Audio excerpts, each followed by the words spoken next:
Good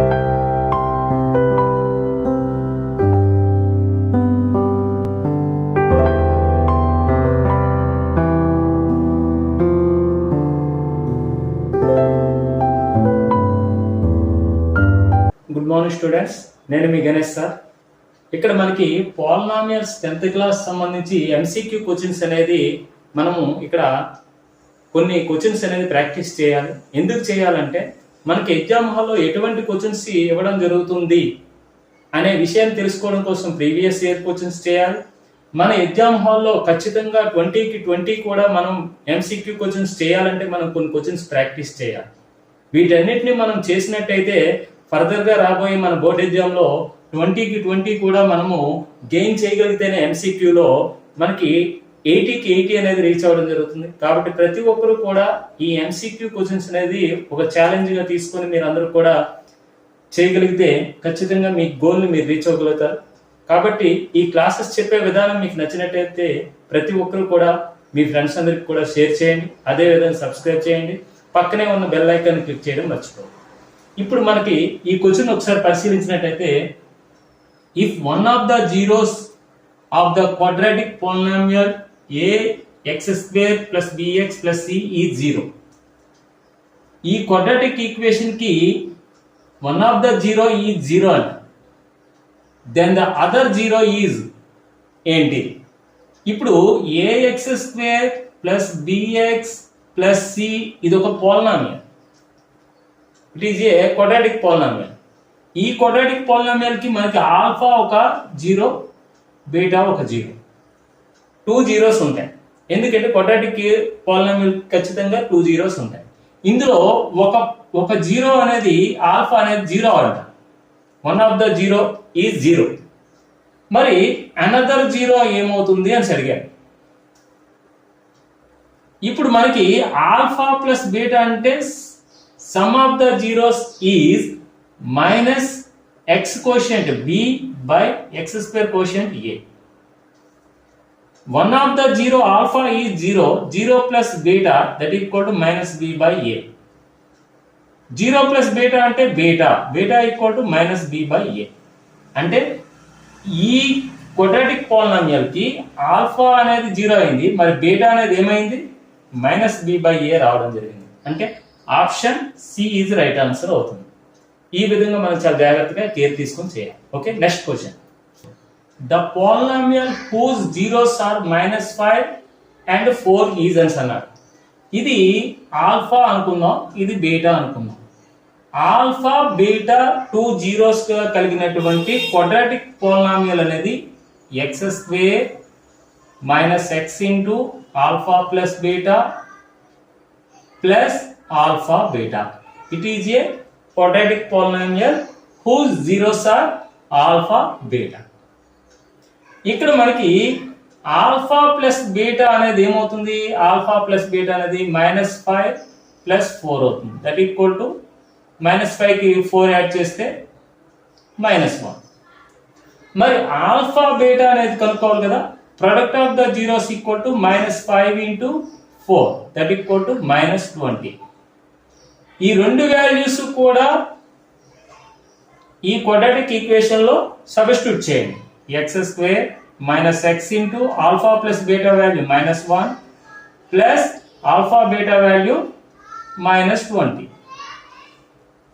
అంటే ఇక్కడ x² minus into minus plus x1 x minus plus into minus -20. అంటే -5, 4 zeros గా కలిగినటువంటి క్వాడ్రాటిక్ పాలినామియల్ అనేది x² + x - 20 రావడం జరిగింది. ఇది ఎక్కడుంది? Option A is right answer.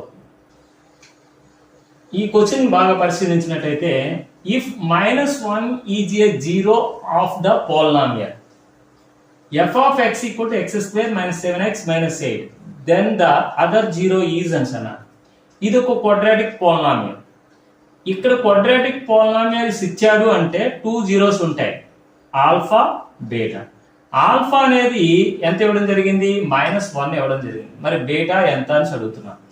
Other zero is what అని అడుగుతున్నాం.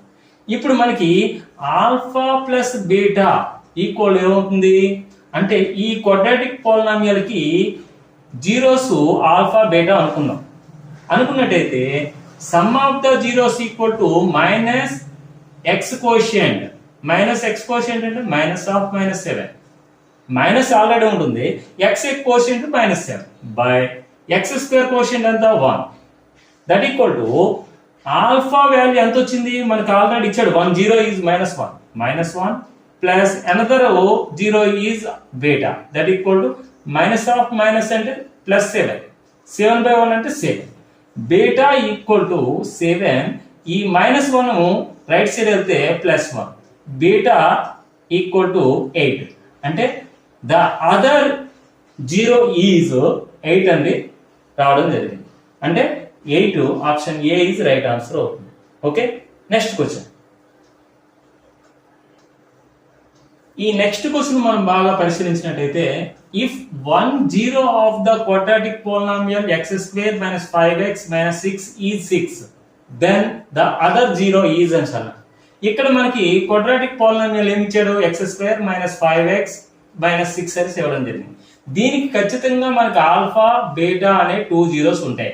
ఆల్ఫా అనేది ఒక 6 ఇవ్వడం జరిగింది, బీటా ఎంత అని అడిగాడు, అంటే అనదర్ 0 ఈజ్ వాట్ అని అడిగాడు. ఇప్పుడు మనకి some of the zeros alpha plus beta equal to minus x quotient -5 by x square quotient 1 0 is 6 కాబట్టి 6 plus beta that equal to minus of -5 అంటే +5 1 బై 1 అంటే 1 5 బై 1 అంటే 5 బీటా ఈక్వల్ టు 5 ఈ +6 right side వెళ్తే -6 beta equal to 5 లో 6 పోతే -1 అంటే the other 0 is beta equal to -1 అంటే option C is right answer అవుతుంది. ఈ క్వశ్చన్ బాగా పరిశీలించినట్లయితే మనకి if alpha and beta are the zeros of the polynomial f of x equal to x² plus qx plus px plus q then a polynomial having 1 by alpha and 1 by beta as its zero is అని అన్నాడు. దీని అర్థం ఏంటి అసలు? దీని అర్థం ఏంటంటే మనకి ఇక్కడ ఆల్ఫా బీటా అనేవి 2 జీరోస్ దీనికి ఇక్కడ ఇవ్వబడినట్టు క్వాడ్రాటిక్ పోలినామియల్ కి, అంటే f of x అనేది ఒక polynomial quadratic polynomial x² plus px plus q అనేది ఒక క్వాడ్రాటిక్ పోలినామియల్. దీనికి ఉన్నటువంటి జీరోస్ ఒకటి ఆల్ఫా ఇంకొకటి బీటా. అయితే ఇన్ కేసు వీటి యొక్క రెసిప్రోకల్ తీసుకున్నాడు అనుకోండి, 1 by alpha 1 by beta zeros గా కలిగినటువంటి పోలినామియల్ అడుగుతున్నారు. ఆ పోలినామియల్ ఎలా ఉంటుంది? ఆల్ఫా బీటా జీరోస్ గా కలిగినటువంటి క్వాడ్రాటిక్ పోలినామియల్ అడిగితే ఇది, దాని యొక్క రెసిప్రోకల్ గాని జీరోస్ గా కలిగినటువంటి క్వాడ్రాటిక్ పోలినామియల్ ఏ విధంగా వస్తుంది అని అడిగాడు. చాలా ఈజీగా చేయొచ్చు. ఇక్కడ మనకి ఈ px అనే టర్మ్ అనేది చేంజ్ అవ్వదు, ఆ px అనేది px లాగా ఉంటుంది. ప్లస్ ఇక్కడ x² కోషియంట్ ఎంత ఉంది? 1 ఉంది కాబట్టి ఆ 1 అనేది కాన్స్టెంట్ టర్మ్ అవుతుంది. ప్లస్ ఇక్కడ మనకి ఇక్కడ కాన్స్టెంట్ టర్మ్ q ఉంది కదా, ఆ q అనేది x² కి కోషియంట్ అవుతుంది, qx² అవుతుంది అన్నమాట. ఈ విధంగా మనము ఈ q ని ఇక్కడ x² కోషియంట్ 1 ని ఇంటర్చేంజ్ చేస్తే మనకి 1 by alpha 1 by beta zeros గా కలిగినటువంటి క్వాడ్రాటిక్ ఈక్వేషన్ రావడం జరుగుతుంది. అంటే దీని ఆన్సర్ ఎక్కడ ఉంది? ఆప్షన్ ఏ లో ఉంది. ఇప్పుడు దీనికి సంబంధించి మనము ఒక ఫార్ములా రాయొచ్చు, ax² plus bx plus c. ఇది ఒక క్వాడ్రాటిక్ ఈక్వేషన్, క్వాడ్రాటిక్ పోలినామియల్. ఈ క్వాడ్రాటిక్ పోలినామియల్ కి 2 zeros, 1 is alpha another 1 is beta అనుకుందాం. మరి 1 by alpha 1 by beta zeros గా కలిగినటువంటి మనకి దీని యొక్క క్వాడ్రాటిక్ పోలినామియల్ ఏమవుతుంది అంటే, ఇప్పుడు ఏం చేయాలి? ఈ కాన్స్టెంట్ టర్మ్ లో ఉన్న ఈ c అనేది ఏమవుతుంది? x² కోషియంట్ అవుతుంది, అంటే cx² ప్లస్ ఈ టర్మ్ అనేది చేంజ్ కాదు bx ప్లస్ ఇక్కడ x² కోషియంట్ ఏదైతే ఉందో అదే కాన్స్టెంట్ టర్మ్ అవుతుంది.